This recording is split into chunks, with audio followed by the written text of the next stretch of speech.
चलो, तो periodic table lecture 1 हम लोग स्टार्ट कर रहे हैं, ठीक है। पीरियोडिक टेबल में देखो, ये पीरियोडिक टेबल इनऑर्गेनिक केमिस्ट्री का ये सबसे मेन चैप्टर है, मतलब बेसिक चैप्टर है। अगर ये चैप्टर समझ में नहीं आया तो आगे इनऑर्गेनिक केमिस्ट्री का जो भी टॉपिक्स होगा, जैसे पढ़ेंगे हम लोग आगे, एस ब्लॉक हो जाएगा, पी ब्लॉक होगा, डी ब्लॉक होगा या एफ ब्लॉक होगा, तो वो सारा जितना भी चैप्टर्स है इनऑर्गेनिक केमिस्ट्री का वो इसके ऊपर बेस्ड है, ठीक है। जितना भी आगे, जैसे 11th में 2 चैप्टर आएगा, एस ब्लॉक और पी ब्लॉक। 12th में जाओगे तो वहां पे डी ब्लॉक और एफ ब्लॉक भी पढ़ते हैं हम लोग। तो ये सारे इनऑर्गेनिक के बेसिक चैप्टर्स हैं, ठीक है। और इसके अलावा और भी है, मेटलर्जी एक चैप्टर है, फिर कोऑर्डिनेशन कंपाउंड है, तो वो सब 12th में है। 11th में मेनली एस ब्लॉक और पी ब्लॉक आता है, एक हाइड्रोजन चैप्टर होता है वो अलग से है, ठीक है। तो ये सब देखोगे एनसीईआरटी में। तो इसमें सबका जो बेसिस है वो पीरियोडिक टेबल यही चैप्टर है। ये चैप्टर अगर समझ में नहीं आएगा तो फिर आगे वो सब कैरेक्टरिस्टिक्स उसके समझने में, जैसा एस ब्लॉक पी ब्लॉक है, तो आधा चैप्टर यहीं पे कंप्लीट हो जाएगा इसी क्या है ये पीरियोडिक टेबल में। और इसका बचा खुचा जो पार्ट है वो केमिकल बॉन्डिंग में। तो ये 2 चैप्टर बहुत ही इंपॉर्टेंट है इनऑर्गेनिक के लिए, पीरियोडिक टेबल और केमिकल बॉन्डिंग। हाँ केमिकल बॉन्डिंग भी इनऑर्गेनिक है। हाँ हाँ, केमिकल बॉन्डिंग प्योरली इनऑर्गेनिक, ठीक है ना। तो ये 2 चैप्टर बहुत ही इंपॉर्टेंट है, बाकी आगे जितना भी एस ब्लॉक और पी ब्लॉक पढ़ोगे तो इसी सारे चैप्टर्स के ऊपर बेस्ड है, ठीक है। तो इस 2 चैप्टर का क्लैरिटी होना बहुत ही इंपॉर्टेंट है। तो 11th में मेनली 2 चैप्टर है, जिसमें केमिकल बॉन्डिंग का तो वेटेज बहुत ज्यादा होता है, पीरियोडिक टेबल का भी वेटेज अच्छा खासा है, ठीक है। और बाकी छोटा छोटा चैप्टर है, एस ब्लॉक है, पी ब्लॉक तो काफी बड़ा है, आधा 11th में पढ़ते हैं, आधा 12th में पढ़ते हैं, ठीक है। तो वो सब देखेंगे हम लोग कौन कौन सा ग्रुप है या, ठीक है। तो स्टार्ट कर रहे हैं पीरियोडिक टेबल। ये बेसिक्स तुम लोग को इसका पढ़ के रखने बोले थे, पढ़े हो? एक बार जल्दी जल्दी में डिस्कस कर लेते हैं।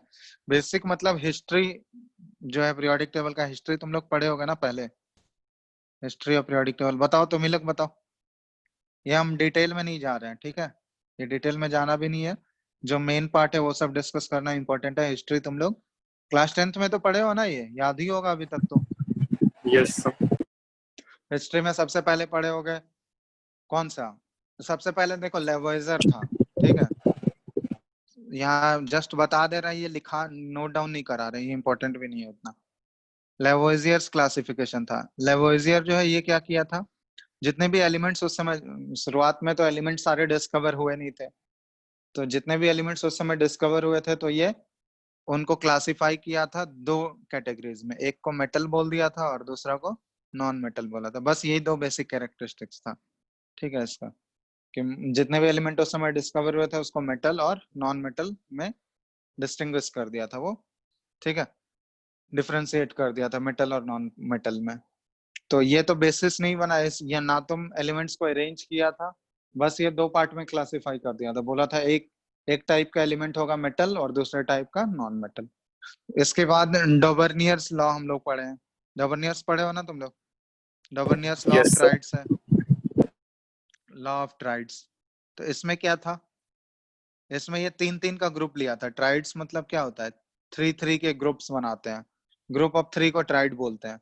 तो उसमें ये बोला था कि ये जो 3 ग्रुप लेंगे हम लोग, 3 एलिमेंट का ग्रुप लेंगे, इन सभी को इंक्रीजिंग ऑर्डर में अरेंज करना है। इंक्रीजिंग ऑर्डर किस चीज का? उसके एटॉमिक मास का।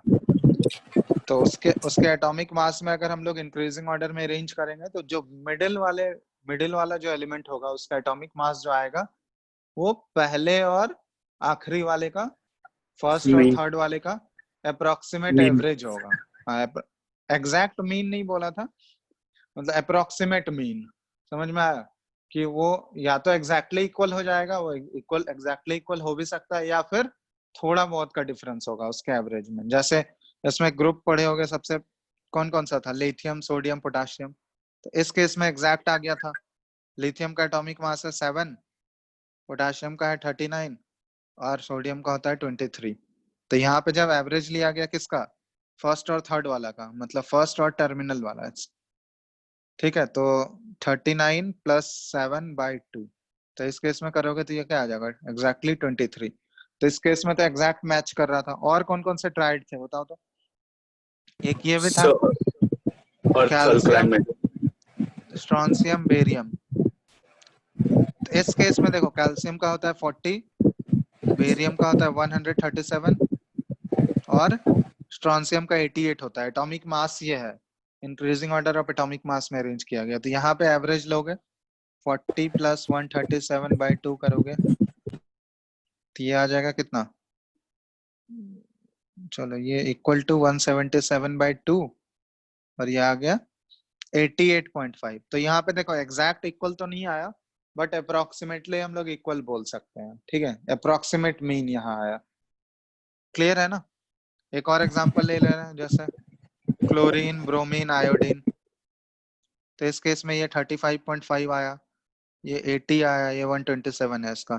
तो यहाँ भी एवरेज निकालोगे तो ये 35.5 प्लस 127/2 तो ये आ जाएगा कितना, 162.5/2 तो ये आ जाएगा 81.25। तो यहाँ भी देखो, यहाँ भी एग्जैक्टली तो सेम नहीं आया। ब्रोमीन का एटॉमिक मास जो होता है ये 80 होता है, अब ये 81.25, मतलब नियरली हम लोग सेम बोल सकते हैं इसका, ठीक है। तो ये कुछ कुछ एग्जांपल्स थे ट्राइड्स के। अब इसका थ्योरी क्यों फेल हुआ था, क्योंकि ये लिमिटेड एलिमेंट्स पे ही लागू हो रहा था, लिमिटेड पेयर ही बना पा रहा था। जितने भी एलिमेंट्स उस समय डिस्कवर हुए थे सारे पे एप्लीकेबल नहीं था ये। क्लियर है ना। तो इसके बाद कौन सा थ्योरी था, न्यूलैंड लॉ ऑफ ऑक्टेव्स, पढ़े हो ना। Yes sir. Hello, Yes, sir. इसमें इसमें क्या था, So octave rule. मतलब ये बोला था Every कि eight, हाँ eighth element or repeat the properties of the first element. First element. तो increasing order of atomic mass में अरेंज किया था, और ये बोला था कि हर एक 8वां एलिमेंट, मतलब 8 एलिमेंट्स के बाद क्या होंगे, वो रिपीटेशन होना स्टार्ट हो जाएगा, ठीक है। मतलब हर एक 8th एलिमेंट का प्रॉपर्टी जो है वो फर्स्ट एलिमेंट से मैच करेगा। इसमें भी ड्रॉबैक था। क्या ड्रॉबैक आया था इसमें, बोलो। सर ये सिर्फ कैल्शियम तक था rule. हाँ क्या, कि ये जो क्लासिफिकेशन कर पा रहा था, बट ओनली कैल्शियम तक ही अरेंज कर पा रहा था, उसके बाद एलिमेंट्स जो है इसके ऑर्डर को फॉलो नहीं कर पा रहे थे। एक और ड्रॉबैक था इसमें कि कुछ कुछ जो है सिमिलर एलिमेंट्स जो है वो अलग अलग डिफरेंट ग्रुप्स में प्लेस कर दिए गए थे, ठीक है। तो मतलब एक ग्रुप में जो एलिमेंट्स आ रहे थे उसका प्रॉपर्टी भी सारे एलिमेंट्स का ग्रुप में प्रॉपर्टी भी मैच नहीं कर रहा था। ये इसका न्यूलैंड लॉ ऑफ ऑक्टेव्स का ड्रॉबैक था। ये सब तुम लोग डिटेल में पढ़े हो। तो इसको फिर करेक्ट कौन किया, Mendeleev. मेंडली पीरियोडिक टेबल, ठीक है। तो मेंडली पीरियोडिक टेबल में क्या है, अब देखो इससे पहले एक और आया था, ये बता देता है, ये तुम लोग नहीं पढ़े होगे, ठीक है। लोथर मेयर्स क्लासिफिकेशन, ये पढ़े हो क्या। नहीं. हाँ तो ये बता देते हैं ये एक्चुअली क्या है, ठीक है। तो ये एक्चुअली क्या किया था, एक कर्व प्लॉट किया था, ठीक है। यहाँ पे लिख दे देते हैं, एक कर्व, नहीं नहीं नहीं, ठीक है। एक curve was plotted between atomic volume, ठीक है। कर्व प्लॉट किया था एटॉमिक वॉल्यूम और एटॉमिक वेट के बीच में। एटॉमिक वॉल्यूम मतलब वो एटॉमिक साइज से ही रिलेटेड है ना, ठीक है। साइज पता होगा, रेडियस पता होगा, तभी तो हम लोग वॉल्यूम निकाल सकते हैं। तो एटॉमिक वॉल्यूम और एटॉमिक वेट के बीच में एक कर्व प्लॉट किया था, और इसमें क्या आ रहा था, इसका ऑब्जर्वेशन ये था कि elements with similar properties occupied similar positions on the curve, ठीक है। मतलब यहाँ पे ध्यान रखना कि जो जो एलिमेंट्स के प्रॉपर्टीज सिमिलर आ रहे थे उसका देखा गया कि पोजीशन भी उन सबका कर्व के ऊपर या ग्राफ के ऊपर पोजीशन भी सेम ही जगह पे आ रहा था, ठीक है। तो ये कर्व कुछ इस टाइप का आया था। ये कर्व जो प्लॉटेड था, ये कर्व यहाँ ड्रॉ कर रहे हैं, किसके किसके बीच में कर्व प्लॉट किया था, वाई एक्सिस पे ये एटॉमिक वॉल्यूम लिया था, ठीक है, और एक्स एक्सिस पे ये एटॉमिक वेट लिया था। एटॉमिक वेट या एटॉमिक मास दोनों सेम ही चीज है, केमिस्ट्री में मास वेट बराबर लेते हैं हम लोग। तो ये कर्व का नेचर कुछ इस टाइप का आया था, ठीक है। ये कुछ इस टाइप का कर्व बना था।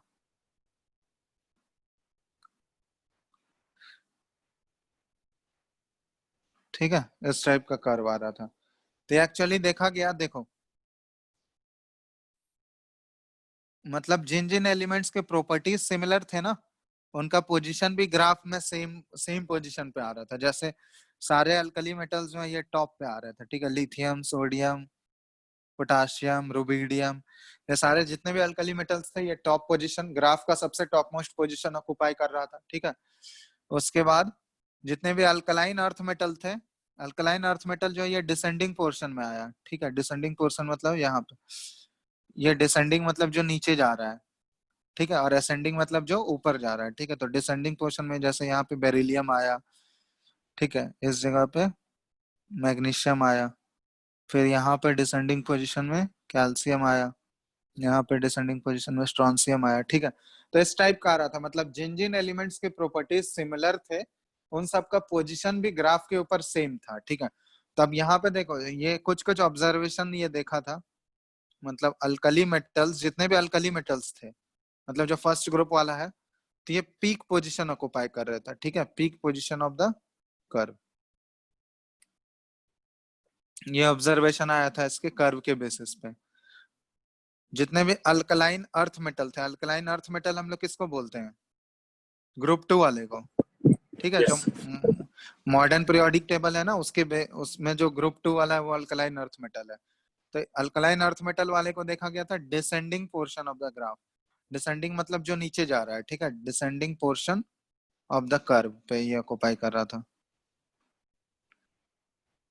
Descending portion of the curve. फिर हेलोजन्स को देखा गया, हेलोजन्स जो है ये ascending portion of the curve पे ऑक्युपाई कर रहा था। जितना भी हेलोजन्स था सारा ascending portion of the curve पे पोजीशन ऑक्युपाई कर रहा था, ठीक है। और जैसे मेटेलॉइड्स या फिर ट्रांजिशन एलिमेंट हम लोग देखेंगे किसको बोलते हैं, डी ब्लॉक एलिमेंट को बोलते हैं, ठीक है। तो ट्रांजिशन मेटेलॉइड और ट्रांजिशन एलिमेंट्स देखा गया, ये bottom part of the curve occupy कर रहा था, bottom part of the curve, ठीक है। तो ये सारे इसके कर्व के बेसिस पे ऑब्जर्वेशन, ये देखा गया कि जितने जिन जिन एलिमेंट्स के प्रॉपर्टीज सिमिलर आ रहे थे, उनका कर्व पे पोजीशन भी क्या है, सिमिलर पोजीशंस था कर्व के ऊपर, ठीक है। तो ये इसका, इसी को बोलते हैं हम लोग लोथर मेयर्स क्लासिफिकेशन। ये एक एक्चुअली ग्राफ बना के सारे एलिमेंट्स को ये क्लासिफाई किया था, ठीक है। अब इसका ड्रॉबैक तो एक्चुअली ये मैच तो कर रहा था, मतलब जिन जिन पोजीशंस, जिन जिन एलिमेंट्स का सिमिलर आ रहा था, उनके प्रॉपर्टीज भी जब देखा गया, कंपेयर किया गया, तो प्रॉपर्टीज बिल्कुल सिमिलर आ रहा था, ठीक है। बट इसका ड्रॉबैक ये था कि हर एक एलिमेंट का प्रैक्टिकली पॉसिबल है क्या हम लोग पोजीशन, एग्जैक्ट पोजीशन याद रख पाए? मतलब जितना भी एलिमेंट है, हर एक एलिमेंट का एग्जैक्ट पोजीशन याद रख पाना ग्राफ पे पॉसिबल है क्या? बोलो तो, नहीं। बोलो। ठीक है, तो इसलिए इसका ड्रॉबैक, सॉरी, इसलिए इसका क्लासिफिकेशन जो है ये रिजेक्ट हो गया, क्योंकि प्रैक्टिकली इतना पॉसिबल ही नहीं था कि हर एक एलिमेंट का हम लोग एग्जैक्ट पोजीशन लोकेट कर पाए या एग्जैक्ट पोजीशन हम लोग याद रखें। क्योंकि यहाँ पे तो सिर्फ तुमको कुछ ही एलिमेंट्स दिख रहे हैं, बट बहुत सारे जितने भी एलिमेंट 60 या 70 या उससे ज्यादा एलिमेंट्स उस समय जो डिस्कवर हुए थे, उन सभी एलिमेंट्स को एक छोटे से ग्राफ पे प्लॉट करना और उन सबका पोजीशन रिमेम्बर करना, ये बहुत ही टीडियस टास्क था, बहुत ही डिफिकल्ट था। ये याद रखना पॉसिबल ही नहीं था प्रैक्टिकली। है क्या पॉसिबल? प्रैक्टिकली सोचो तुम लोग, ग्राफ पे एग्जैक्ट पोजीशन याद रख सकते हो हर एक एलिमेंट का? बोलो। नहीं सर।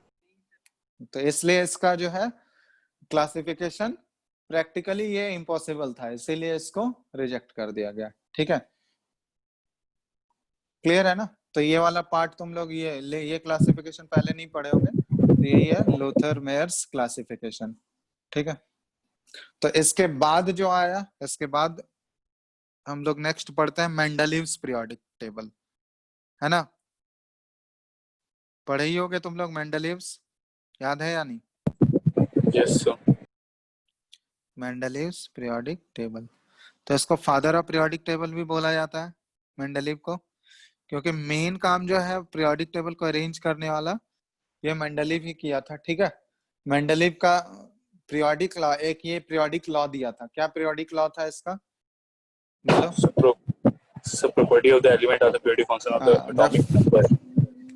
एटॉमिक नंबर नहीं, एटॉमिक नंबर तो वो मोस्टली मॉडर्न पीरियोडिक टेबल में था। मेंडलीव में क्या बोला गया था कि physical and chemical properties of elements are periodic functions of their atomic mass. ठीक है, ये एटॉमिक मास के ऊपर ही बेस्ड था, ये एटॉमिक नंबर से ये रिलेट नहीं किया गया था। ठीक है, तो एटॉमिक मास के ऊपर बोला था। ये एक्चुअली स्टेटमेंट ऐसा था कि एलिमेंट्स को जैसे ही हम लोग increasing order of atomic mass में अरेंज करेंगे तो एक सर्टेन इंटरवल के बाद एलिमेंट्स क्या होंगे, रिपीट होने लगेंगे। ठीक है, एक सर्टेन इंटरवल के बाद एलिमेंट्स रिपीट होंगे और रिपीट होने के बाद एक ग्रुप और कॉलम टाइप का कुछ बनेगा। ठीक है, अरेंजमेंट आएगा। तो एक ग्रुप में जितने भी सारे एलिमेंट्स होंगे ना, ग्रुप में जितने सारे एलिमेंट्स एक ग्रुप में बन रहा होगा, ये देखो इस तरह हॉरिजॉन्टल रोज को हम लोग, ये एक रो होगा, ऐसे ऐसे अगर increasing order of atomic mass में जाएगा तो ये रो बनेगा, और इसको हम लोग ऐसे वर्टिकल जो आएगा ये कॉलम कहलाएगा। ठीक है, ये हो गया रोज हॉरिजॉन्टल वाला, और ये हो गया कॉलम। तो कॉलम में जितने भी ये एलिमेंट आएंगे, कॉलम में जितने भी सारे एलिमेंट्स एक कॉलम में आएंगे तो उसको हम लोग बोलते हैं, ठीक है, ग्रुप बोला जाता है। क्लियर है ना? रोज वाले को, ये रोज वाले को बोला जाता है पीरियड, और कॉलम वाले को क्या बोला जाता है, ग्रुप। ठीक है, हॉरिजॉन्टल रोज को पीरियड्स बोला जाता है और वर्टिकल कॉलम वाले को क्या बोला जाता है, ग्रुप्स। ठीक है, तो ये इस फॉर्म में क्लासिफाई किया एलिमेंट्स को। तो ये बोला कि ग्रुप में जितने भी सारे एलिमेंट आएंगे उन सभी का प्रॉपर्टीज क्या आएगा, सिमिलर आएगा। ठीक है, अब मेंडलीव का कैरेक्टरिस्टिक्स तो हम लोग पढ़े होंगे, कितने ग्रुप और कितने पीरियड बनाया था, ये बताओ तो। 7 periods and 8 group. हाँ, टोटल देखो ये जो जितने भी एलिमेंट्स उस समय आए थे, 7 हॉरिजॉन्टल रोज ये था इसके पीरियोडिक टेबल में, 7 हॉरिजॉन्टल रोज जिसको हम लोग पीरियड्स बोलते हैं। तो 7 हॉरिजॉन्टल रोज में था, और कॉलम्स कितने आए थे, 8 वर्टिकल कॉलम्स आए थे। ठीक है, 8 वर्टिकल कॉलम्स, जिसको क्या बोला जाता है, ग्रुप बोला जाता है। ठीक है, और कॉलम्स को ये इस फॉर्म में रिप्रेजेंट किया था, रोमन न्यूमरल्स में 1 to 8 ऐसे था।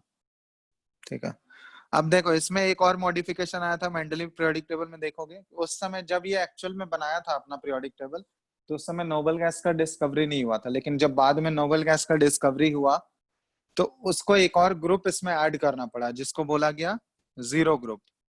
ठीक है, देखोगे इसमें मेंडलीव पीरियोडिक टेबल दिया हुआ है एनसीईआरटी में, देखोगे तो जब जब नोबल गैसेस का डिस्कवरी हो गया, नोबल गैसेस का डिस्कवरी होने के बाद इसको एक और ग्रुप ऐड करना पड़ा उसमें, जीरो ग्रुप जिसको बोला गया। ठीक है, क्योंकि शुरुआत में नोबल गैसेस जब ये बनाया था तो टोटल 1 से 8 ही ग्रुप था। अब बाद में जब नोबल गैसेस का डिस्कवरी हुआ तो एक और ग्रुप ऐड किया, जिसमें उसको नेम दिया गया जीरो ग्रुप। ठीक है, अब यहाँ पे देखना कि टोटल 8 ग्रुप्स थे, और हर एक ग्रुप को ये 1 से 7 तक जो ग्रुप था, ठीक है, 1 से 7 तक ये जो ग्रुप्स था, ठीक है, 1 से 7 तक हर एक ग्रुप को ये 2 सब ग्रुप में डिवाइड किया था, 2 सब ग्रुप में डिवाइड किया था। एक था सब ग्रुप ए और दूसरा सब ग्रुप बी। ठीक है, ये कैरेक्टरिस्टिक्स है मेंडलीव पीरियोडिक टेबल का कि 1 से 7 तक जो ग्रुप था इन सभी को ये 2 सब ग्रुप में बांटा था, एक सब ग्रुप ए और दूसरा सब ग्रुप बी। सब ग्रुप ए में जो थे ये नॉर्मल एलिमेंट्स थे। नॉर्मल एलिमेंट्स हम लोग किसको बोलते हैं, नॉर्मल एलिमेंट्स मतलब S and P block element होता है। ठीक है, S and P block elements. अभी ये एस और पी ब्लॉक समझ में नहीं आ रहा होगा, ये आगे हम लोग डिस्कस करेंगे अभी। ठीक है, S and P block elements को हम लोग नॉर्मल एलिमेंट बोलते हैं। तो देखा गया कि सब ग्रुप ए में कौन कौन सा एलिमेंट को ये रखा, एस और पी ब्लॉक एलिमेंट वाले को रखा, और सब ग्रुप बी में मेनली ये ट्रांजिशन एलिमेंट को रखा। ठीक है, ट्रांजिशन एलिमेंट ये भी हम लोग देखेंगे, डी ब्लॉक एलिमेंट्स को हम लोग बोलते हैं ट्रांजिशन एलिमेंट। तो ये चीज ध्यान रखना कि 1 से 7 तक जो ग्रुप था इसको ये 2 सब ग्रुप में डिवाइड किया, ए और बी में, और 8वां वाला जो ग्रुप था, एट्थ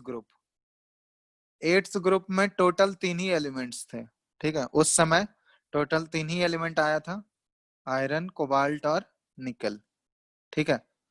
तो ये 3 एलिमेंट 8th ग्रुप में थे, ठीक है। तो ये ध्यान रखना, मेंडलीव पीरियोडिक टेबल जब ये फ्रेम कर रहा था तो उस समय 8th ग्रुप में सिर्फ ये 3 एलिमेंट्स थे, आयरन, कोबाल्ट और निकल। तो ये कुछ कैरेक्टरिस्टिक्स हो गया मेंडलीव पीरियोडिक टेबल का। ये ध्यान रखना कि टोटल 7 हॉरिजॉन्टल रोज था, 8 वर्टिकल कॉलम ग्रुप 1 से 8 तक।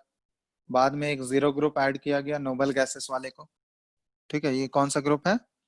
नोबल गैसेस का। अब उसके बाद 1 से 7 वाले ग्रुप को ये 2 सब ग्रुप में डिवाइड किया, सब ग्रुप ए एंड बी। ए में नॉर्मल एलिमेंट्स एस और पी ब्लॉक वाले थे, और बी में ट्रांजिशन एलिमेंट डी ब्लॉक वाला था।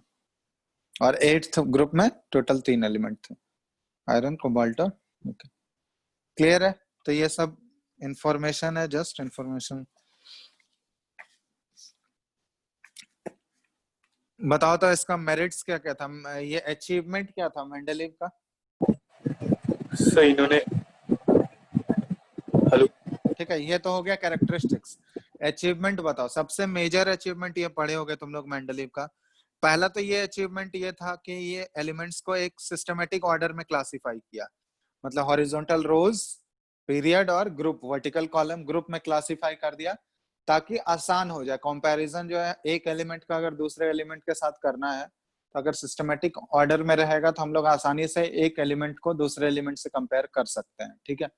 हम लोग को ये क्लैरिटी आ गया कि एक ग्रुप में जितने भी सारे एलिमेंट्स आ रहे होंगे उन सभी का प्रॉपर्टीज क्या होगा? सिमिलर होगा, ठीक है। और हम लोग एक ग्रुप वाले एलिमेंट को दूसरे ग्रुप वाले एलिमेंट से कंपेयर कर सकते हैं, ठीक है। तो एक तो इसका कंपैरिजन आसान हो गया, कलेक्टिव स्टडी हम लोग एक साथ कर सकते हैं एलिमेंट्स का। पहला तो ये हो गया। दूसरा ये था इसका, बोलो, दूसरा सबसे मेजर अचीवमेंट था इसका कि ये क्या किया था, जो एलिमेंट्स उस समय डिस्कवर नहीं भी हुए थे, ये सबसे मेजर अचीवमेंट था। इसके लिए इसको नोबेल प्राइज भी मिला, ठीक है। क्या था इसका कि जो एलिमेंट्स उस समय डिस्कवर नहीं भी हुए थे उसके लिए वो ऑलरेडी वहां पे गैप पहले से ही छोड़ दिया था, ठीक है। और गैप तो छोड़ ही दिया था और उसका प्रॉपर्टीज भी वो प्रेडिक्ट कर दिया था, पहले ही प्रॉपर्टी प्रेडिक्ट किया था। और जब बाद में जब वो एलिमेंट डिस्कवर हुआ, ठीक है, तो एग्जैक्ट जब उसका प्रॉपर्टी मैच किया गया मेंडलीव वाले प्रॉपर्टी से जो वो प्रेडिक्ट किया था, तो एग्जैक्टली ऑलमोस्ट सिमिलर प्रॉपर्टी आ रहा था, ठीक है। तो ये बहुत ही इंपॉर्टेंट इसका अचीवमेंट बोला जाता है कि he predicted the properties of some element which were not discovered at that time and also left some gaps in his periodic table, और उसके लिए वो एग्जैक्ट गैप भी छोड़ा था वहां पे। क्लियर है ना? जैसे एग्जांपल दो तो कौन कौन से एलिमेंट के लिए गैप छोड़ा था? सर एक का एल्युमिनियम, हाँ, जैसे टोटल 4 थे। एक का बोरोन, इका एक का सिलिकॉन। इका एल्यूमिनियम। तो इका एल्यूमिनियम, ये नेम भी दिया था इका एल्यूमिनियम, मतलब एल्यूमिनियम के नीचे रहेगा वो, ठीक है। तो एल्यूमिनियम के नीचे बाद में जी अब डिस्कवर हुआ तो इसका नेम रखा गया गैलियम, और इसका जो प्रॉपर्टी मैच किया गया वो ऑलमोस्ट जैसा वो प्रेडिक्ट किया था बिल्कुल सेम था। तो इका एल्यूमिनियम था। दूसरा था इका सिलिकन। इका सिलिकन कौन सा एलिमेंट आया बताओ? जर्मेनियम। जर्मेनियम। जर्मेनियम का सिंबल होता है जी। इंपॉर्टेंट है, यहाँ सिंबल ध्यान देना। जी हो गया गैलियम और जी हो गया जर्मेनियम। फिर इका बोरोन था। इका बोरोन कौन सा एलिमेंट है?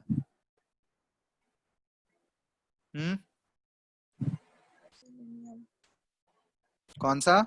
स्कैंडियम। स्कैंडियम, ठीक है। एस सी से डिनोट करते हैं, एस सी सिंबल है इसका। और एक और था इका मैंगनीज। इका मैंगनीज कौन सा है बताओ? सर सिर्फ 3 ही पढ़े थे सर। इका मैंगनीज है टेक्नीशियम, ठीक है। टीसी से डिनोट करते हैं इसको, ठीक है। ये 4 एग्जांपल है जिसके लिए वो पहले से गैप छोड़ दिया था और इसकी प्रॉपर्टीज को ये प्रेडिक्ट कर दिया था। तो इसके लिए देखो मेंडलीव को नोबेल प्राइज भी मिला था, और इसके ऑनर में इसको रिकॉग्नाइज करने के लिए इसके मेंडलीव के नेम के ऊपर एक एलिमेंट भी है पीरियोडिक टेबल में। पता है तुम लोगों को कौन सा एलिमेंट है?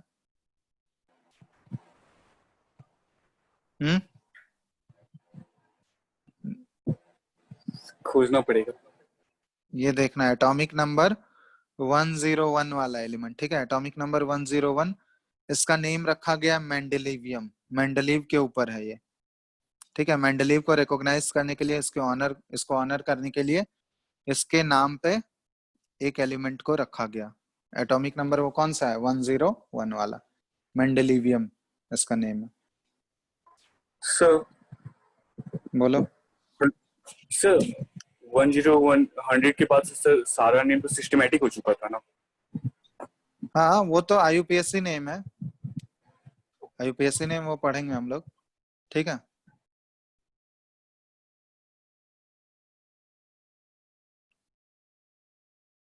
क्लियर है ना? वो आईयूपीएससी नेम वो करना है हम लोग को।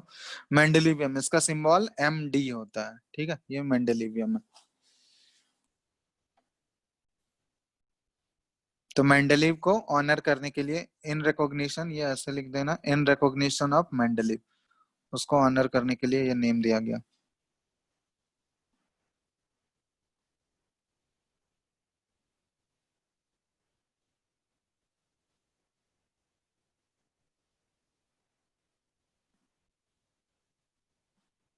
इन रिकॉग्निशन ऑफ मेंडलीव,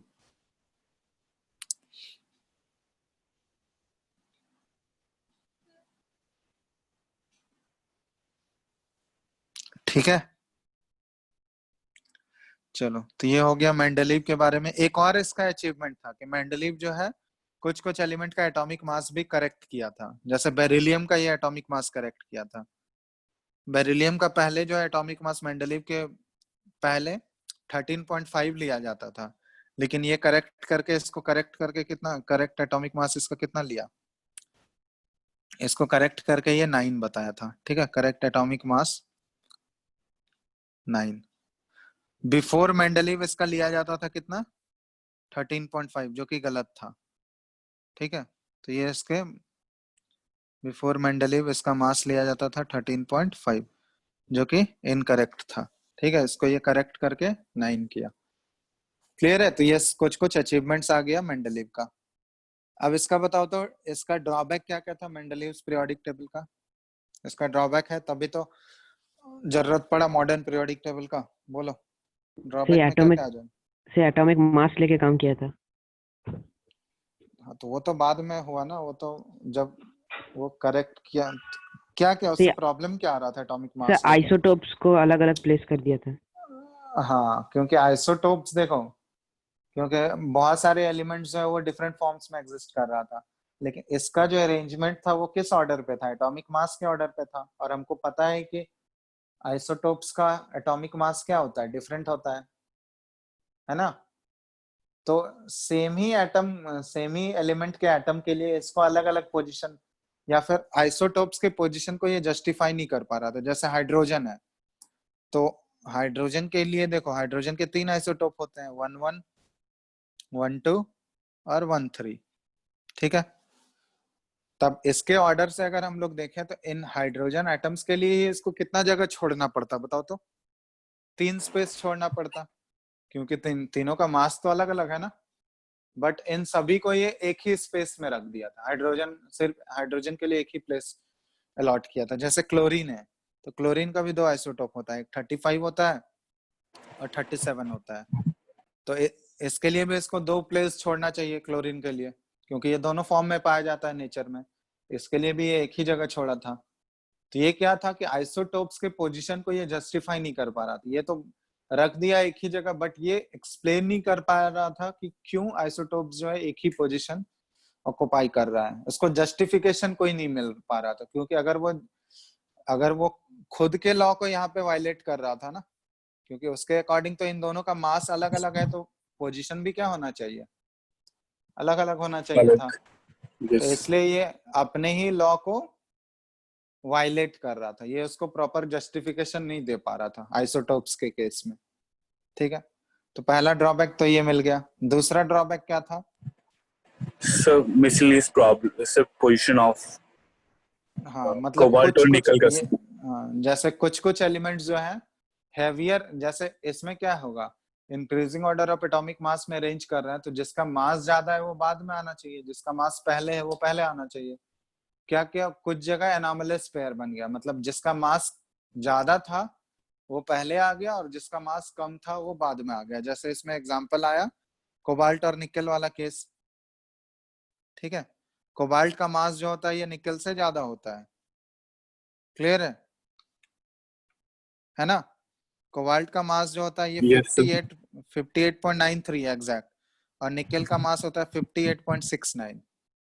तो देखो ऑब्वियसली यहाँ पे दिख रहा है कोबाल्ट का मास ज्यादा है निकल से, तो कोबाल्ट को बाद में आना चाहिए, बट यहाँ पे क्या रखा, कोबाल्ट को ये पहले कर दिया और निकल को बाद में कर दिया। तो यहाँ पे ये खुद के लॉ को ही क्या कर रहा है, वायलेट कर रहा है, क्योंकि ये क्या बोला था कि हम अरेंज कर रहे हैं किसके ऑर्डर पे, increasing order of atomic mass में अरेंज कर रहा है, बट यहाँ पे ये क्या कर रहा है, खुद के लॉ को वायलेट कर रहा है। तो ये इसका ड्रॉबैक है। इसी तरह एक और आया था आर्गन और क्रिप्टन के केस में, सॉरी आर्गन और पोटेशियम के केस में। तो आर्गन का मास जो होता है ये 39.95 होता है एग्जैक्ट, और पोटेशियम का मास जो होता है ये 39.10 है। यहाँ भी देखो वही चीज हुआ, पोटेशियम का मास कम है, आर्गन का मास ज्यादा है, तो आर्गन को बाद में आना चाहिए पोटेशियम से, बट यहाँ पे ये पोटेशियम को बाद में रखा, आर्गन को पहले रख दिया, ठीक है।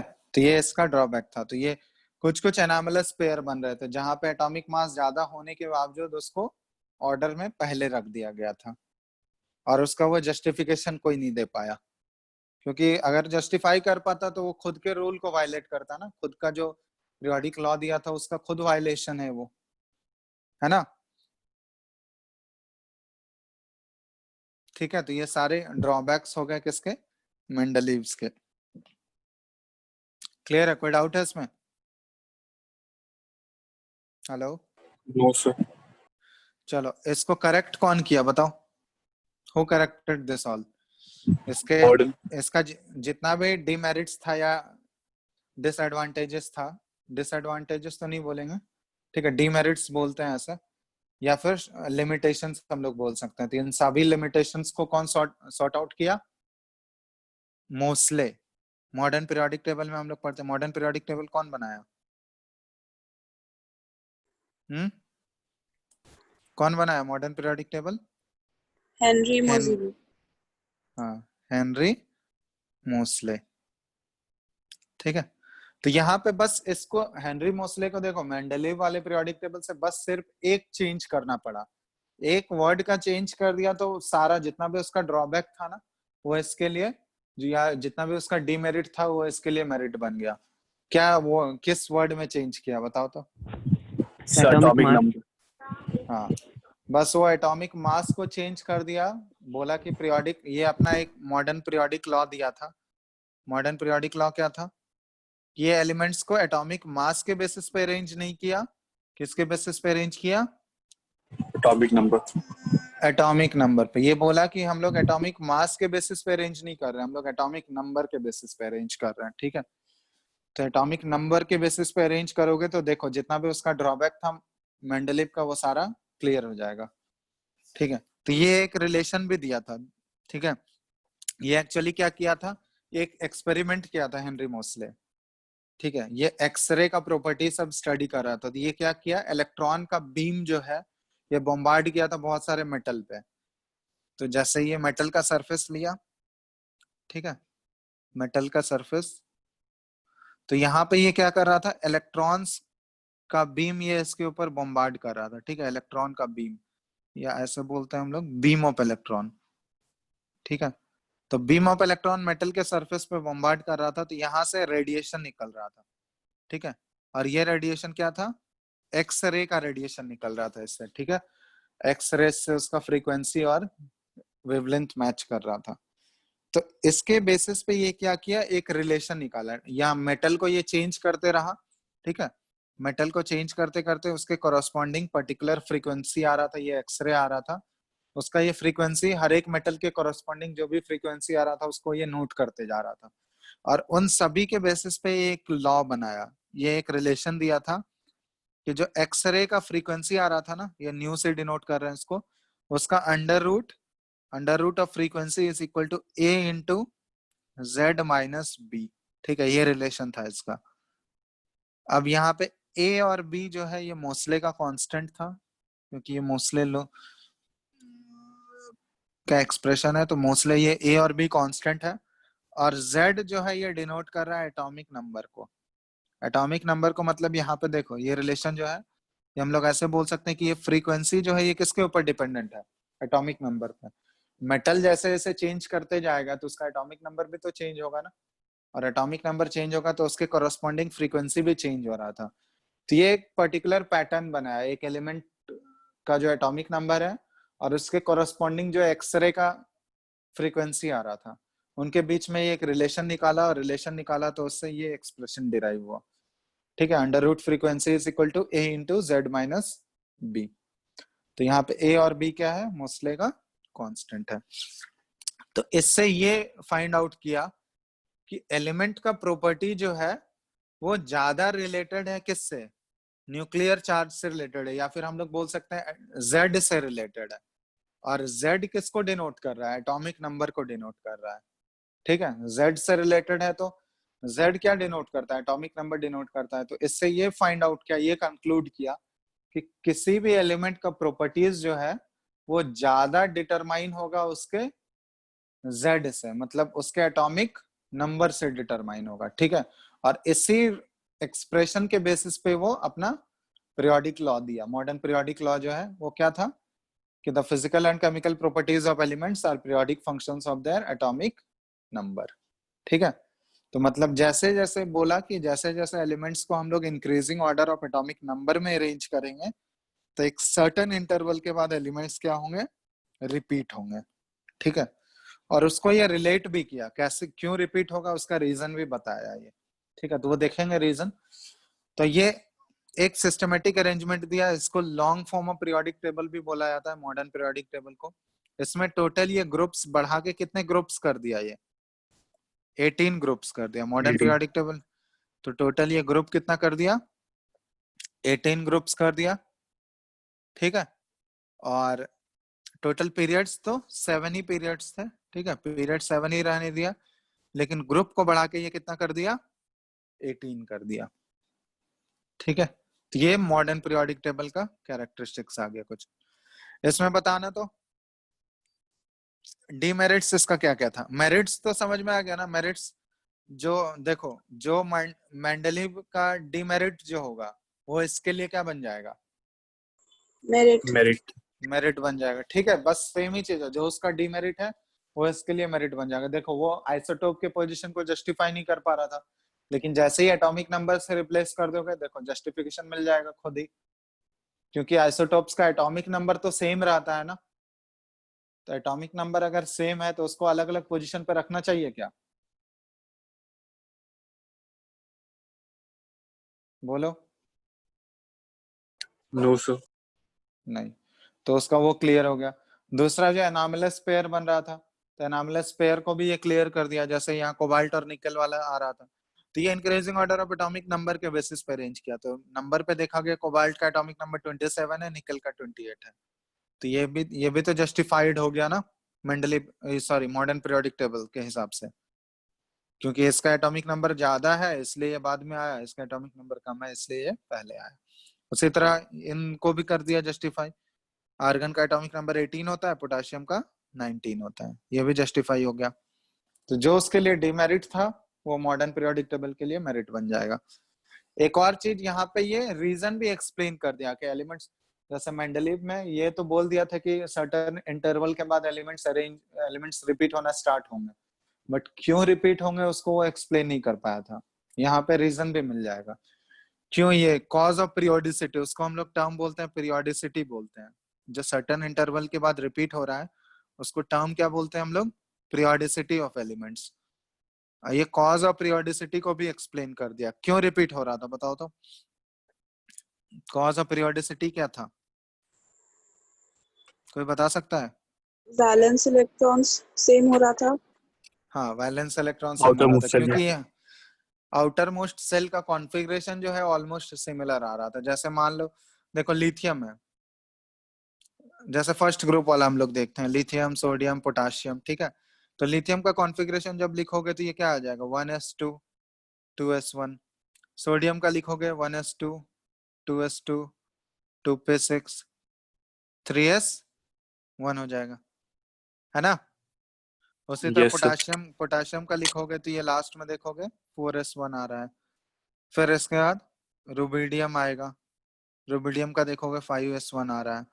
तो इसमें देखा गया कि सबका एक जैसा कॉन्फ़िगरेशन आ रहा है, मतलब आउटर मोस्ट, क्योंकि एलिमेंट का जो है प्रॉपर्टी किससे डिसाइड होगा, आउटर मोस्ट कॉन्फ़िगरेशन से ही डिसाइड होता है ना, क्योंकि लॉस या गेन जो होता है वो एलिमेंट इलेक्ट्रॉन का लॉस या गेन कहाँ से हो सकता है, आउटर मोस्ट सेल से ही तो होता है ना।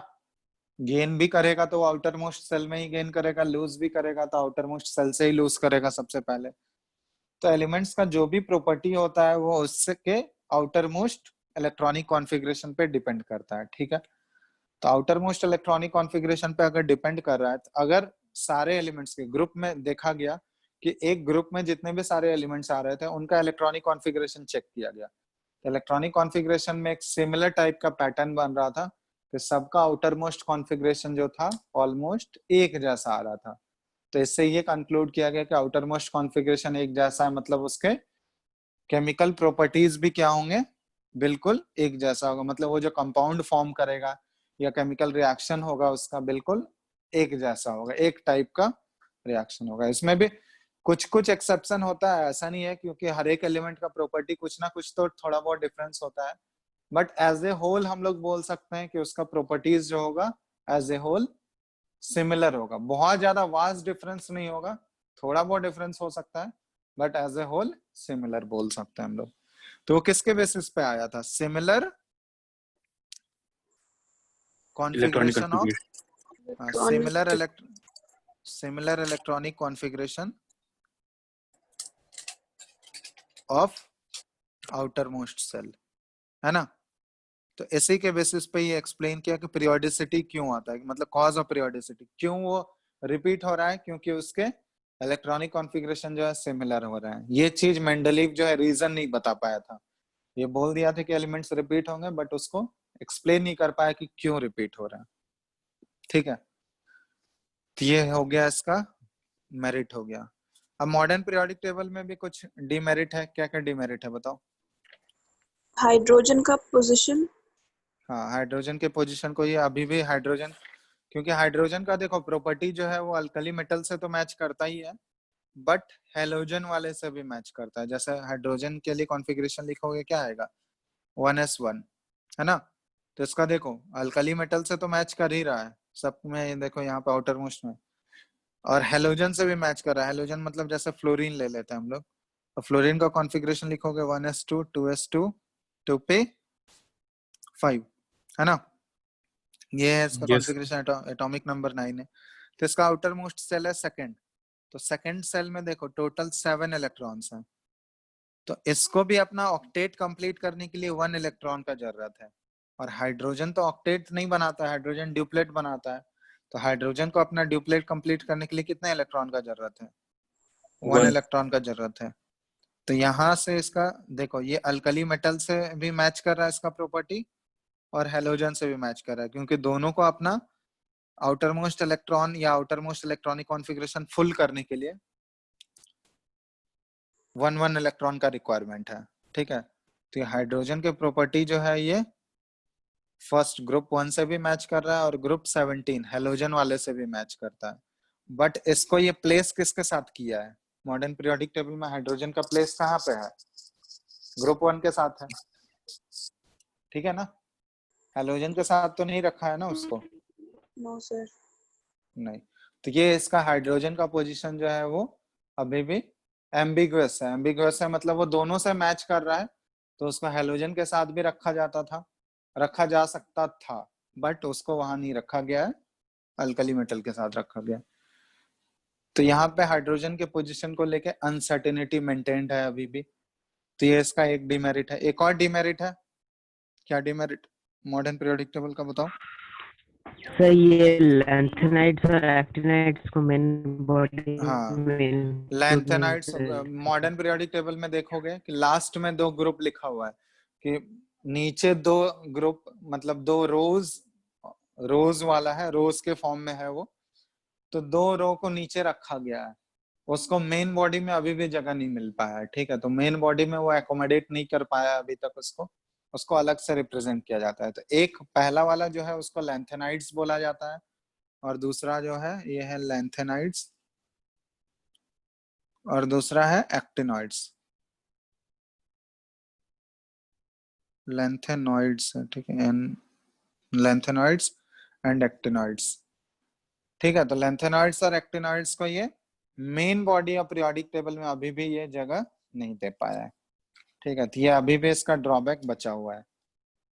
तो इसके बाद तो और कोई पीरियोडिक टेबल अभी तक आया नहीं है। ठीक है, तो हम लोग मॉडर्न तक ही ये देखते हैं हम लोग। तभी जो लेटेस्ट हम लोग पढ़ते हैं वो मॉडर्न वाला ही पढ़ रहे हैं। ठीक है, तो इसका अभी भी ये 2 ड्रॉबैक है, तो इसको करेक्ट किया जा सकता है अभी भी। तो तुम लोग के पास ऑप्शन है अभी करेक्ट करने का, अपने नाम से पीरियोडिक टेबल बना सकते हो अभी भी। है किसी को इंटरेस्ट?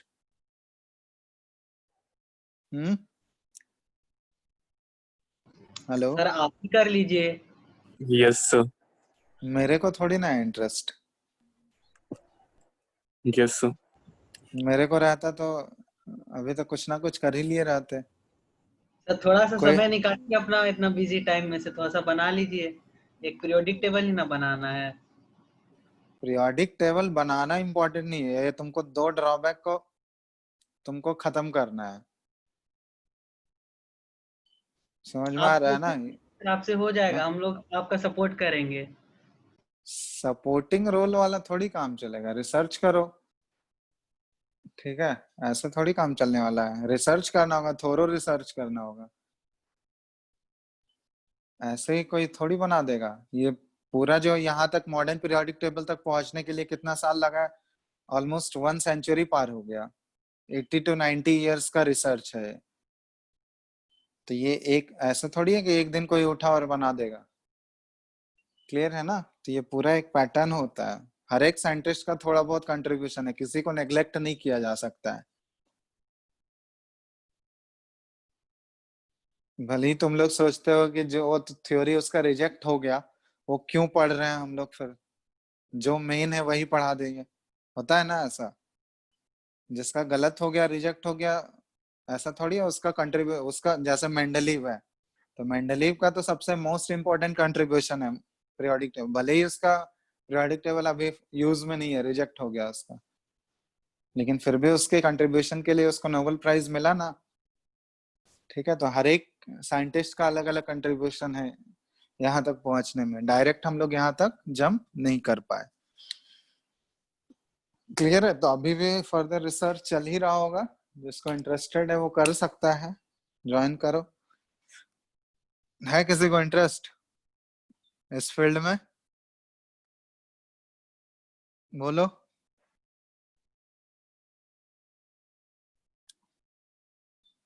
हेलो? हेलो? यस आवाज आ सर। रहा आवाज आ रहा है? Yes sir. चलो, यहाँ तक कोई डाउट है? ये तो हिस्ट्री के बारे में हम लोग पढ़ रहे थे, ये तो पहले भी तुम लोग पढ़ चुके होगे। क्लियर हो गया ना सब? ठीक है, हम लिखाए नहीं है, ये सारा चीज तुम लोग को पता था, बस एक बार रिवाइज कर दिया। ठीक है, लिखाना इंपॉर्टेंट नहीं है ना, सारा पॉइंट वाइज वो तो तुम लोग पहले पढ़े ही होगे। वैसे तुमको पूछेगा भी नहीं, वैसे स्कूल एग्जाम में पूछ सकता है मेंडलीव और मॉडर्न के बारे में, तो उतना देख लेना वो। ठीक है, हम पॉइंट सर बाय पॉइंट लिखेंगे। हाँ बोलो। सर न्यू एजुकेशन पॉलिसी जो आ रहा है सर, उसमें सिलेबस कम होगा क्या? सिलेबस तो कम अभी ये पैंडेमिक में किया गया है, उसमें न्यू एजुकेशन पॉलिसी में सिलेबस कम नहीं होगा, उसमें पूरा एजुकेशन रिफॉर्म किया गया एक्चुअली। मतलब जैसे अभी 10+2 वाला सिस्टम है वो हटा दिया गया। ठीक है, 10 मतलब पहला 3 3 5 क्या है उसका, 3 3 4 और 5 सर है ना? 5, सर 5+3+3+4। लास्ट वाला जो है तुम लोग का 9th से 12th वो एक जैसा कंसिडर होगा। ठीक है, तो उसमें बहुत सारा मतलब प्रैक्टिकल चीजों पे ज्यादा ध्यान दिया जाएगा। ठीक है, अभी जैसे मोस्टली थ्योरेटिकल टॉपिक बहुत सारा ऐसा चीज पढ़ते हैं जिसका बाद में कोई यूज नहीं होता है प्रैक्टिकली। ठीक है, जैसे इंडिया में तो मोस्टली बहुत सारा चीज वैसे फालतू का ही पढ़ाया जाता है, थ्योरेटिकल चीज। यूएस में जैसे होता है प्रैक्टिकल नॉलेज पे फोकस किया जाता है, जैसे बचपन से ही कोडिंग सिखाया जाता है, तो वो सारा चीज इम्प्लीमेंट करने का कोशिश किया जा रहा है। तो इसलिए अभी ज्यादा एम्फोसिस होगा प्रैक्टिकल वाले चीजों पे, ज्यादा प्रैक्टिकल अप्रोच कैसे एनहांस कर सकते हैं हम लोग। जैसे कोडिंग वोडिंग वो 6 से ही स्टार्ट किया जाएगा, क्लास 6 से ही। ठीक है, अभी तो तुम लोग अभी 10 तक तुम लोग कुछ ना कोडिंग सीखे हो कुछ? नहीं सर। नहीं, तो कोडिंग का आने वाले समय में बहुत ज्यादा रोल होने वाला है। ठीक है, अभी तो इतना ज्यादा इंपॉर्टेंस है कोडिंग का, अभी कोडिंग नहीं जानते हो, सारे फील्ड में तो कोडिंग ही अप्लाई हो रहा है, तो इसलिए वो ज्यादा एम्फोसिस किया जा रहा है कि आगे आने वाले समय में कोडिंग का बहुत इंपॉर्टेंट रोल आने वाला है। तो उसी के ध्यान में, तो एक्चुअली ये बाकी सारे फॉरेन कंट्रीज में, यूएस में ये पहले से चल रहा है। हम लोग तो ऑलमोस्ट 30-40 साल पीछे हैं अभी भी उन सारे कंट्रीज से। यूएस हो गया, यूरोप, यूके से बहुत पीछे हैं अभी हम लोग। तो इसलिए रिफॉर्म आना, ये ऑलमोस्ट 30-40 साल बाद रिफॉर्म आया है। देखो अभी ये इम्प्लीमेंट होने में तो बहुत ज्यादा टाइम लगेगा, अभी अचानक से तो रिफॉर्म नहीं किया जा सकता है। 10 साल मिनिमम, 10-15 साल लगेगा ही पूरा सिस्टम चेंज करने में। इसमें ये भी ऑप्शन दिया जाएगा तुमको, जैसे 12th में अभी 2 ही है, या तो तुम साइंस लेके पढ़ते हो या कॉमर्स या आर्ट्स लेते हो। अब जो साइंस का स्टूडेंट है वो अगर आर्ट्स का उसको कोई सब्जेक्ट पढ़ना है या इकोनॉमिक्स पढ़ना है तो वो तो नहीं ले सकते हो ना, पढ़ सकते हो क्या? नहीं सर। जैसे तुमको साइंस भी पढ़ना है और प्लस आर्ट्स का भी कोई सब्जेक्ट में इंटरेस्ट है, जैसे पॉलिटिकल साइंस पढ़ना है, तो वो तो अभी नहीं कर सकते हो तुम। तो वो सारा रिफॉर्मेशन किया गया है कि जिसको साइंस के साथ आर्ट्स का कोई या कॉमर्स का कोई सब्जेक्ट पढ़ना है, कोई एक सब्जेक्ट पढ़ना है, तो वो तुम इंक्लूड करवा सकते हो। तो क्रेडिट के बेसिस पे होगा वो सारा चीज। ठीक है, तो वो सारा चीज सही है। जैसे इसमें सारे लोग को, जैसे मान लो तुमको साइंस में केमिस्ट्री उतना ज्यादा डिटेल में नहीं पढ़ना है, तो एक बेसिक नॉलेज तुमको उतना रहना चाहिए, बेसिक क्रेडिट। उसके बाद तुम बाकी दूसरा, जिसमें जैसे कॉमर्स का कोई एक सब्जेक्ट तुमको पढ़ना है, तो वो तुम इंक्लूड करा सकते हो। ठीक है, तो ये सारा चीज अच्छा है कि नहीं अच्छा? सर ये तो Yes, हम लोग sir. के लिए, सर ये हम लोग के लिए तो लागू नहीं होगा? नहीं नहीं, अभी नहीं होगा, वो फर्दर इम्प्लीमेंटेशन में अभी टाइम लगेगा, वो 4-5 साल बाद ही वो आएगा। इस साल से तो लागू नहीं होगा, या अगले साल से भी नहीं होगा। ठीक है, तुम लोग क्रॉस कर जाओगे उसके बाद आएगा। फिर बीटेक में भी बहुत, जब इंजीनियरिंग करने जाओगे या फिर जिस फील्ड में जाओगे, वहां भी मल्टीपल एग्जिट दिया गया है। ठीक है, मल्टीपल एग्जिट मतलब तुम 3 साल में ही कंप्लीट करके निकल सकते हो, 4 साल तुमको वेट करने का जरूरत नहीं है। तो वो सारा बहुत सारा ऑप्टिमाइजेशन किया गया है, वो बहुत अच्छा चीज है।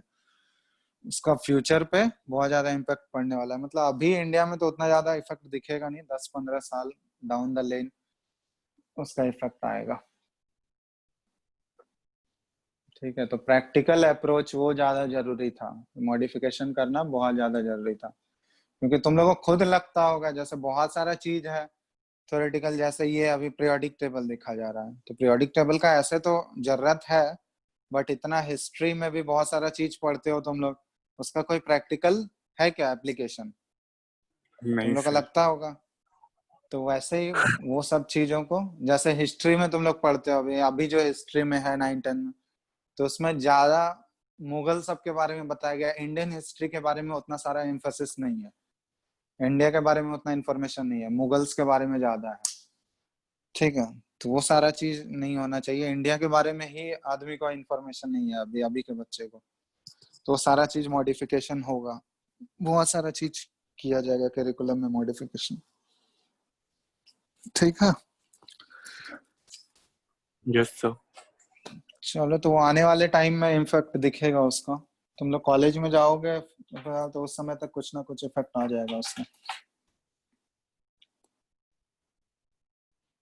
चलो, यहाँ तक क्लियर है ना? किसी किसी को डाउट है इसमें? यहाँ तक डाउट क्या ही होगा, या तो पहले पढ़े ही होगे तुम लोग। ठीक है, इसके बाद जो हम लोग इम्पोर्टेंट देखते हैं, एक ये बता देते हैं, नोमेनक्लेचर तुम लोग को बता देते हैं। ठीक है, उसके बाद आगे हम लोग नेक्स्ट, ये तो इंट्रोडक्शन क्लास ही हो गया।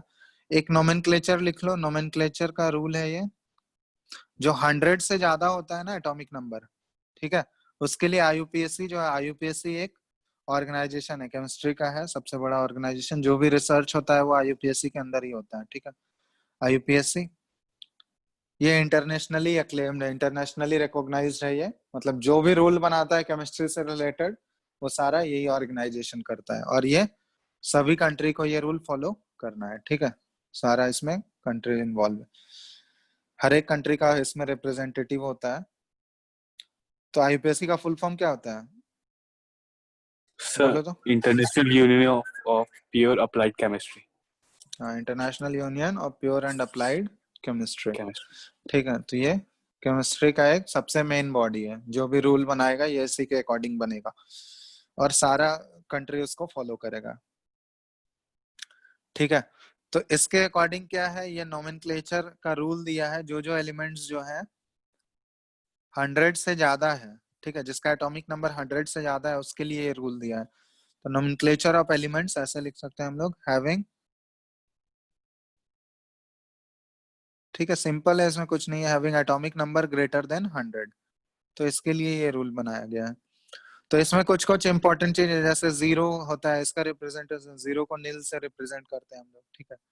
वन हो गया तो वन को अन से रिप्रेजेंट किया जाता है, टू है तो टू के लिए बाई, थ्री के लिए ट्राई यूज किया जाता है, फोर के लिए क्वाड, फाइव के लिए पेंट, सिक्स के लिए क्या यूज करेंगे, हेक्स, सेवन के लिए हेप्ट, एट हो गया ऑक्ट, और नाइन के लिए एन, ठीक है, ई डबल एन। तो ये है ये, ठीक है, ये ध्यान रखो।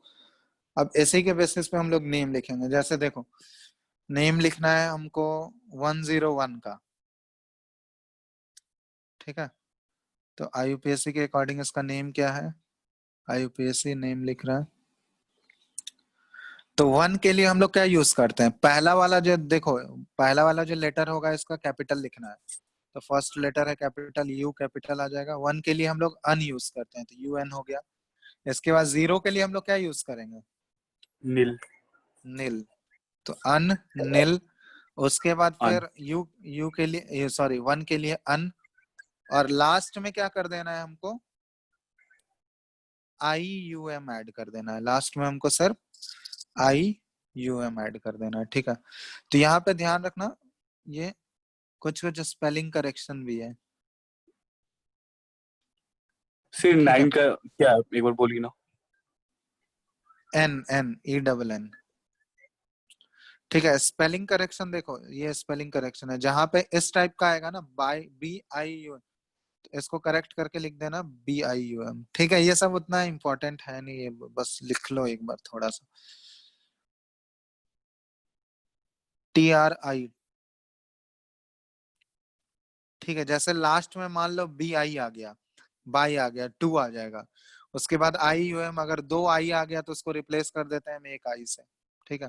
उसी तरह ट्राई आ गया तो उसको रिप्लेस कर देंगे एक आई से।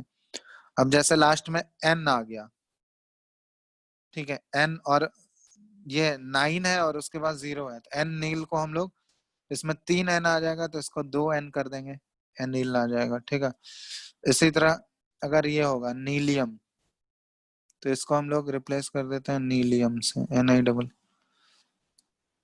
और है जैसे U N I U M, unium है, तो ये U double N I U M, ठीक है। तो ये स्पेलिंग करेक्शन है, ये करेक्टेड वाला पार्ट है,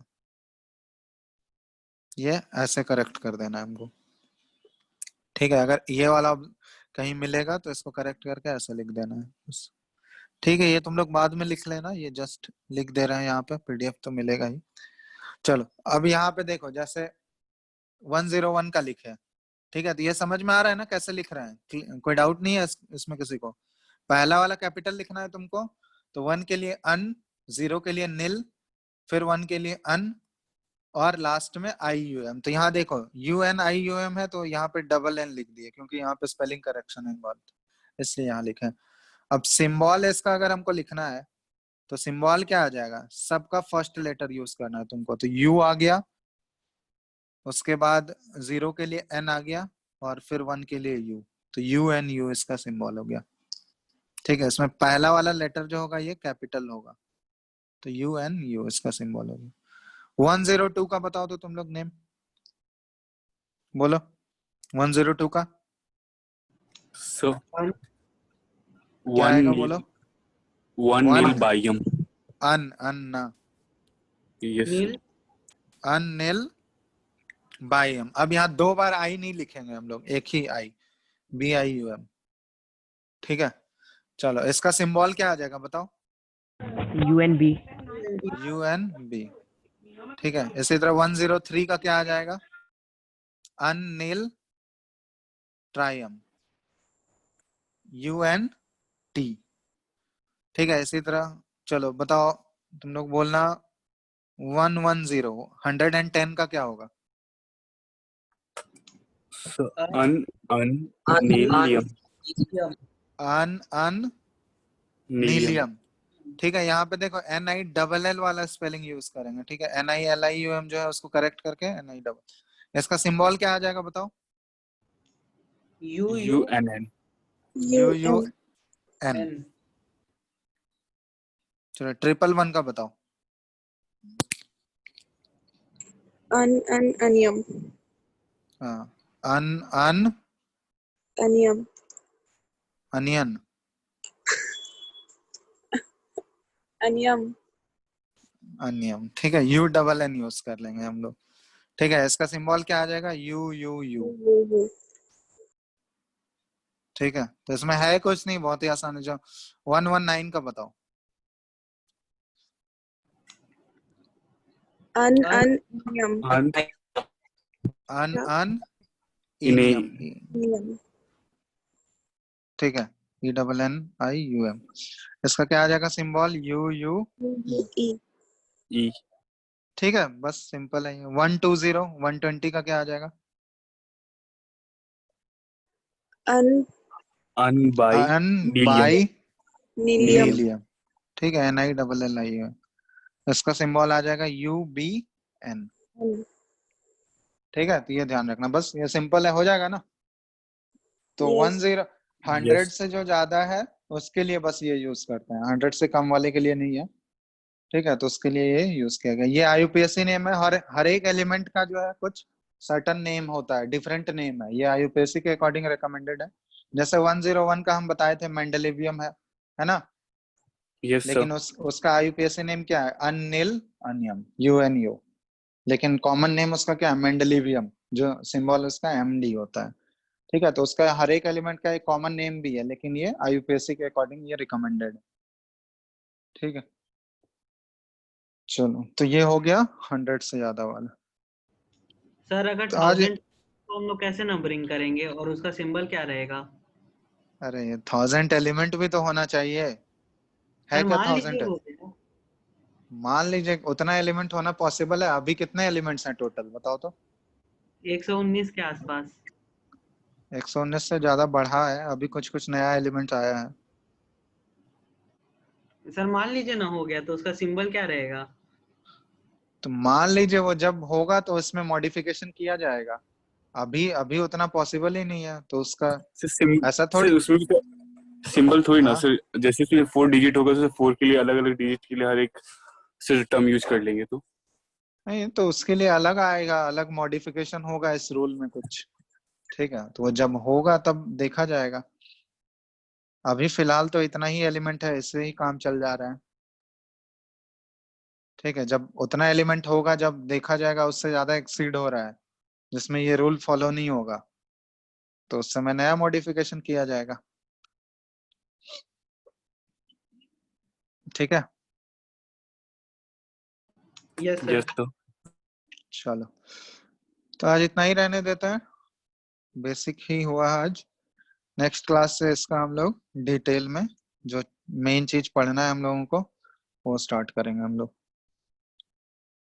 ठीक है, तो मेनली इसमें देखना तुम लोग ट्रेंड ही पढ़ना है हम लोग को। जैसे ट्रेंड तुम लोग क्लास 10th में पढ़े होगे, एटॉमिक साइज का ट्रेंड। तो 10th में एक्सेप्शन वाला पार्ट नहीं पढ़े होगे तुम लोग, नॉर्मल ट्रेंड पढ़े होगे कि left to right periodic table में जाने से क्या होता है। एटॉमिक साइज डिक्रीज होता है और टॉप टू बॉटम ग्रुप में आने से एटॉमिक साइज बढ़ता है। तो नॉर्मल ट्रेंड तो पढ़े हो, यहाँ पे नॉर्मल ट्रेंड से क्वेश्चन नहीं पूछा जाएगा, उसमें एक्सेप्शन कहाँ कहाँ पे आता है वो चीज ध्यान रखना है, तो वो इम्पोर्टेंट है यहाँ पे। तो क्वेश्चन एक्सेप्शन से पूछा जाएगा, नॉर्मल ट्रेंड से क्वेश्चन नहीं पूछा जाएगा, ठीक है। तो वो चीज यहाँ पे इम्पोर्टेंट होगा, ठीक है। तो ट्रेंड वाला पार्ट वो सब हम लोग नेक्स्ट क्लास से स्टार्ट करेंगे, एटॉमिक साइज का। फिर आएगा बहुत सारा टर्म सब पढ़ोगे इसमें, आयनाइजेशन एनर्जी पढ़ोगे, फिर इलेक्ट्रॉन एफिनिटी पढ़ोगे, इलेक्ट्रोनेगेटिविटी पढ़ेंगे, ठीक है। तो वो सारा बहुत सारा नया नया टर्म आएगा, ठीक है। तो वो सारा नेक्स्ट क्लास से हम लोग स्टार्ट करेंगे। कोई डाउट है इसमें किसी को? कोई डाउट तो नहीं होना चाहिए, बेसिक ही है ये सारा, है ना? ठीक है, एंड करें? Yes sir, yes sir, yes sir, thank you चलो सर। फिर तो एंड कर देते हैं, बाकी आगे नेक्स्ट क्लास में करेंगे हम लोग, थैंक यू सर। ठीक थैंक ठीक यू है, सर। Thank you.